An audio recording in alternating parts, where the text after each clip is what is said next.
During the golden age of Nusantara, around the 14th century, on the beautiful island of Bali, a young man with unparalleled strength was born, Kebo Iwa. He was no ordinary human. With his gigantic body, he could lift boulders the size of mountains and dig through the earth as if it were mere sand. From a young age, his strength continued to grow, earning him praise as a hero of Bali. When the village experienced a long drought, Kebo Iwa dug a well in a short time, saving the people from hunger and thirst. Not only that, but he also protected the island of Bali from external threats. For years, Bali lived in peace thanks to Kebo Iwa. The people trusted him as their guardian, a symbol of natural strength merged with humanity. However, behind all this peace, the powerful Majapahit kingdom was planning its ambition to dominate the entire Nusantara. Kebo Iwa's invincible strength made it difficult for Majapahit to attack Bali directly. The king of Majapahit knew it was impossible to defeat Kebo Iwa by force, so they devised a cunning strategy to eliminate him. Majapahit envoys came to Bali under the guise of peace. They asked for Kebo Iwa's help to dig a giant well, claiming it would bring prosperity to both Bali and Majapahit. With his kind heart and unwavering trust, Kebo Iwa agreed to the request without the slightest suspicion. For days, Kebo Iwa dug relentlessly. Each swing of his hoe shook the earth, splitting the ground deep. The people of Bali marveled at his extraordinary strength, unaware of the lurking danger from Majapahit. Day after day, the well grew deeper, while Majapahit's wicked plan drew closer to its execution. On the final day of digging, when Kebo Iwa was at the bottom of the deep well, the deceitful soldiers of Majapahit began to fill the hole with large stones. The sound of the falling rocks rumbled like thunder, filling the air with anxiety. Realizing the betrayal, Kebo Iwa did not give up easily. He summoned all his strength, lifting the huge rocks that were burying him. The earth trembled with his power, but the sheer number of stones was overwhelming. This time, nature and human treachery united to test his might. After a hard-fought struggle, the land of Bali fell silent. The people of Bali felt an immense loss, longing for the giant figure who had always protected them. From that day on, Kebo Iwa was never seen again. In the village of Gira, there lived an old witch named Calon Arang. She was known for her terrifying black magic, causing everyone in the village to fear her. However, Calon Arang harbored deep sadness, as her only daughter, Ratna Mangali, had never been proposed to because all the young men were afraid of her mother. That loneliness turned into anger, and Calon Arang began using her black magic to punish the village of Gira. A mysterious plague spread, causing the villagers to fall ill and disappear one by one. The village that was once filled with laughter turned into a place of silence and fear. The cries of those who had lost their loved ones echoed throughout the corners of the village. King Helanga, the ruler of the kingdom, upon hearing of his people's suffering, felt a deep sense of responsibility.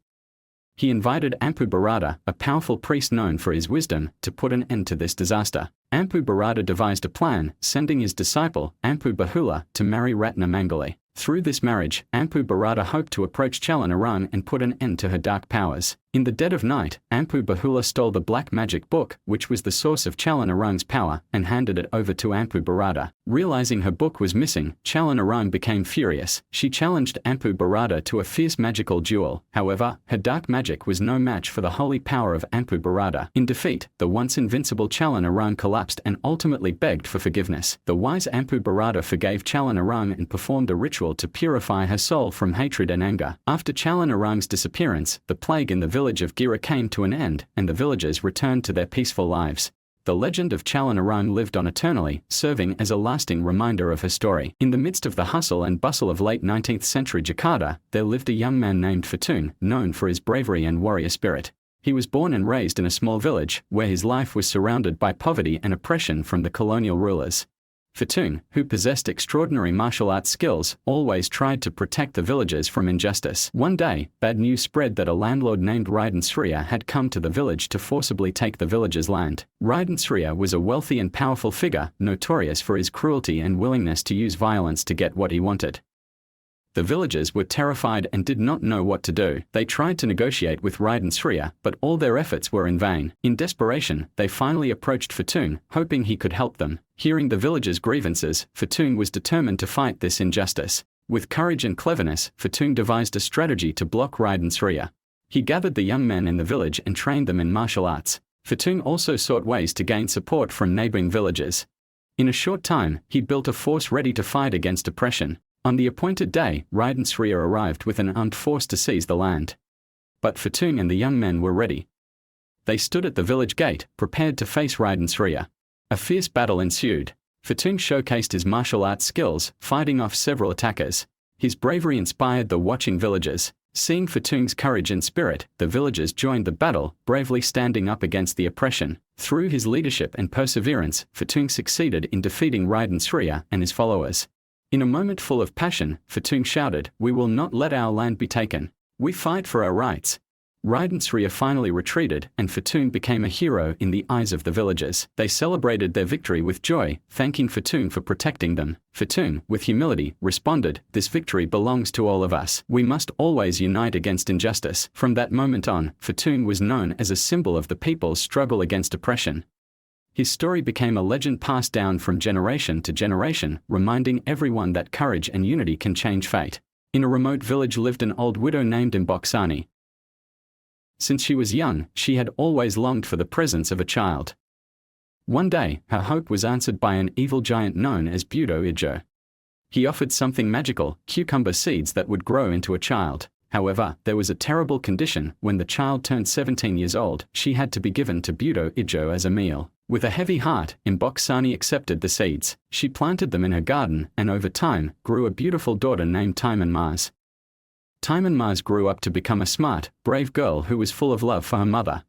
However, time passed, and as Timun Mas approached her 17th birthday, Mboksani became increasingly worried. One night, Budo Ijo came to remind her of their agreement. Mboksani couldn't refuse, but amidst her anxiety, a mysterious hermit appeared, giving her 4 magical items: cucumber seeds, bamboo thorns, salt, and shrimp paste. On her birthday, Timun Mas was faced with her fate. When Budo Ijo arrived, Timun Mas ran as fast as she could. The giant grew closer. Timun Mas threw the cucumber seeds to the ground, and in an instant, a forest of cucumbers grew large and trapped Budo Ijo's feet. However, with his immense strength, he managed to tear through the plants. Timun Mas did not give up. She then threw the bamboo thorns, which instantly turned into a sharp bamboo forest. Budo Ijo tried to fight back, but the thorns wounded his body. Filled with rage, he knocked down the bamboo and continued the chase. Seeing Budo Ijo getting closer, Timun Mas scattered the salt, and a vast sea appeared, separating her from the giant. Budo Ijo, who couldn't swim, was trapped in the midst of the huge waves. However, with great effort, he jumped over the sea. In fear and exhaustion, Timun Mas threw the shrimp paste as her last resort, and suddenly, boiling mud formed in front of her, pulling Budo Ijo into the earth. The giant struggled desperately but eventually grew too exhausted. Timun Mas was saved and returned to her mother's embrace. She continued to live a simple life, becoming the protector of her village, ensuring that evil like Budo Ijo would never threaten the world again. In ancient times, when the mountains were still shrouded in thick mist and the forests of West Java were inhabited by magical creatures, there stood a great kingdom called Pasir Bathang. This kingdom was ruled by a wise king, but his heir faced a dark conflict. In the kingdom, Princess Pobashari was the youngest and most beloved by her people. Her beauty seemed to harmonize with the lush nature around her. However, her jealous sister, Toba Arang, plotted something evil.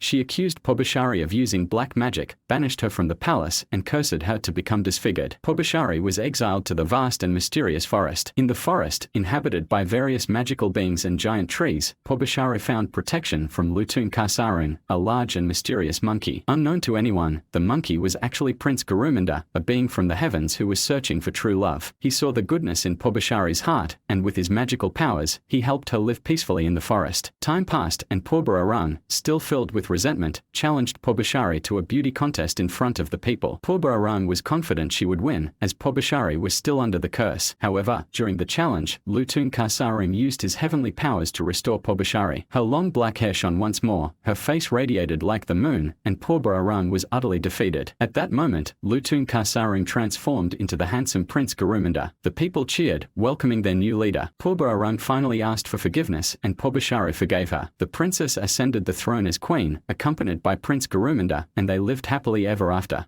In the heart of Sumatra Island, hidden away, lies a lush green valley surrounded by majestic mountains. There lived a young man named Toba, who lived a solitary life, tending to his fertile land and occasionally fishing in the clear river that flowed down from the mountains. One afternoon, Toba decided to fish in the river, and this time he caught an extraordinarily beautiful, large fish. When Toba brought the fish home, intending to cook it, a magical light suddenly filled his small room. From within the light, the fish transformed into a beautiful woman, with long, silky hair and eyes that sparkled like the night stars. In a gentle yet authoritative voice, the woman said, "You have saved my life, and in return, I will marry you. But remember, never reveal my secret to anyone." If you break this promise, nature itself will unleash its fury. They married and lived happily together. From their union, a son named Samasir was born. Samasir grew into a lively but stubborn child, often ignoring his parents' advice. One day, Toba asked Samasir to bring food to the field where he was working, but Samasir, feeling hungry, ate most of the food himself. When Toba found out, his anger boiled over. Toba shouted, "You fish's child! You are as stubborn as your mother!" Suddenly, strong winds began to blow, the sky darkened, and a great storm raged. Toba's wife, who heard his words, immediately transformed back into the giant fish. With tears in her eyes, she said, "You have broken your promise, Toba. Now you will face nature's curse." Within seconds, the ground trembled, and water surged from beneath the earth, flooding the once beautiful green valley. Toba was swept away by the strong currents and disappeared into the rising waters. The water continued to rise until the valley became a vast lake. Toba's wife vanished into the lake, returning to her origins in the sea. However, Samasir was saved, protected by his mother, and he found himself stranded on an island that formed in the middle of the lake. This island became known as Samasir Island, and the lake surrounding it is known by future generations as Lake Toba, a symbol of love, a broken promise, and an eternal curse. In a remote fishing village on the coast of West Sumatra, there lived a young man named Malin Kundang. Malin was the only child of a poor but loving elderly mother. Every day, they lived in poverty, but Malin grew up to be a smart and ambitious young man. He always dreamed of escaping poverty and becoming rich. One day, that opportunity came.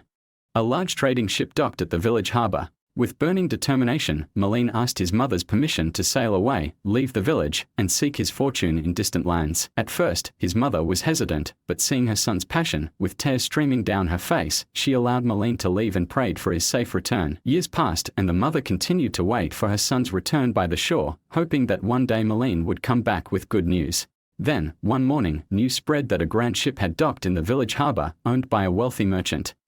The frail mother hurried to the harbor, her heart pounding with hope, for she believed that this merchant was Malin, the son she had long awaited. And sure enough, Malin disembarked from the ship, dressed in fine clothes, with a beautiful wife by his side. The mother, with tears of joy, approached Malin. Now wealthy and respected, Malin looked at his mother with disgust. "Who is this old woman?" he asked his servants with a sneer. The mother was shocked. She pleaded, "Malin, it's me, your mother, the one who raised you, waiting for you every day on this beach." But Malin, consumed by shame and arrogance, pushed away his mother's hand. "Don't claim to be my mother. I'm not the son of a poor woman like you." His wife laughed, and the ship's crew mocked the old woman. Heartbroken, the mother collapsed to her knees in the sand. Through her tears, she prayed with all her strength, "O God, if he truly is my son, punish him for his ungratefulness." Suddenly, the sky darkened. Black clouds swirled, the wind howled, and giant waves began crashing onto the shore. Malin's ship was violently shaken. As Malin tried to flee to the ship, his legs grew heavy. His body started to harden, slowly turning to stone. Malin cried out, "Mother, forgive me, I was wrong," but it was too late. Within seconds, his entire body had turned to stone. Now, the large rock that resembles a human figure still stands on the shore, serving as an eternal reminder to anyone who dares to dishonor their parents.